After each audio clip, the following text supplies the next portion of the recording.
কুলাউড়ার তরুণ নাঈম আদনান কোনো স্টুডিও নয়, তবু কণ্ঠে মুগ্ধতা ছড়াচ্ছেন। শুনি আপনার নাম, কালিমায় পড়ি আপনার নাম। তোরা দেখে যা আমি নামায়ের কোলে, মদীনে में तन्हा निकल जाएंगे। जुल्म है बढ़ता है तो मिट जाता है, खून फिर खून है टपकेगा तो जम जाएगा। कुल मनिल अर्दु वमन फीहा इन कुंतुम तअलमून सयक़ूलून लिल्लाहि कुल अफला तज़क्करून। के सहरा पे जमे या कफ़े कातिल पे जमे, फर्क इंसाफ पे या पाए सलासिल पे जमे, तेज़े बेदाद पे या लाशे बिस्मिल। কুলাউড়ার তরুণ নাঈম আদনান কোনো স্টুডিও নয়, তবু কণ্ঠে মুগ্ধতা ছড়াচ্ছেন।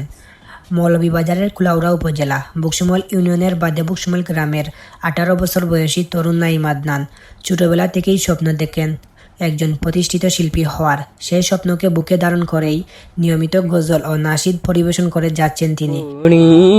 আপনার নাম নামাজে আপনাকে সালাম। সবচেয়ে বিস্ময়কর বিষয় হলো তার কাছে নেই কোনো দামি স্টুডিও, নেই ইকো মাইক্রোফোন, নেই উন্নত মানের রেকর্ডিং ডিভাইস। সাধারণ একটি ফোনে রেকর্ড করা তার কণ্ঠ শুনলে অনেকেরই মনে হয় যেন এটি কোনো আধুনিক স্টুডিওতে পেশাদারভাবে ধারণ করা হয়েছে। নবীজির নাম ধরিয়া, নবীজির নাম ধরিয়া, নবীজির নাম ধরিয়া সাঁতার দিলাম সাগরে, আমারে লইয়া যাও গো দয়াল নবীর দরবারে। নাঈম আদনানের কণ্ঠে স্বচ্ছতা, আবেগ এবং সুরের মাধুর্য ইতিমধ্যেই অসংখ্য শ্রোতার মন জয় করেছে। সামাজিক যোগাযোগ মাধ্যমে তার গজল ও নাশিদ ছড়িয়ে পড়েছে দ্রুত। অনেকেই মন্তব্য করেছেন সঠিক সুযোগ পেলে তিনি দেশের একজন জনপ্রিয় ইসলামী সঙ্গীত শিল্পী হয়ে উঠতে পারেন। তবে প্রতিভার বিকাশে প্রয়োজন সবার সহযোগিতা। স্থানীয় সংস্কৃতি প্রেমী মানুষ ও শুভাকাঙ্ক্ষীরা মনে করেন নাঈম আদনানের মতো প্রতিভাবান তরুণদের পাশে দাঁড়ানো উচিত, যাতে তারা আরও ভালোভাবে নিজেদের দক্ষতা তুলে ধরতে পারেন।